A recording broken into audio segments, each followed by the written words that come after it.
Surprise! আরে কি করছো তুমি এগুলো? সারপ্রাইজ! হ্যাঁ আমাদের চোখ মুখ জ্বলে যাচ্ছে। ইস, একটু মশা কিছু দাও।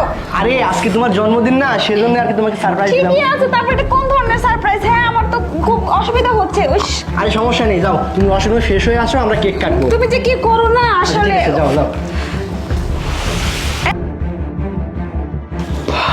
আল্লাহ, অল্পের জন্য আজকে বেঁচে গেছি, আর এর জন্য তো ধরা পড়ে গেলে আজকে যে আমার কি হতো।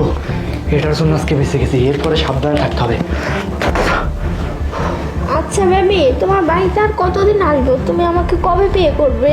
হ্যাঁ, বিয়ে তো করবোই, তার আগে আমার বউকে ডিভোর্স দিতে হবে, বুঝতে পারছো? আমার শ্বশুর তো সব কিছু আমার বউয়ের নামে দিয়ে গেছে, বুঝতে পারছো? শুধু ওইগুলো কোনো রকমে আমার নামে লিখে দিতে পারলেই সব কিছু আমার। আচ্ছা ঠিক আছে, ওটা পরে দেখতেছি। আসে আমরা একটা করে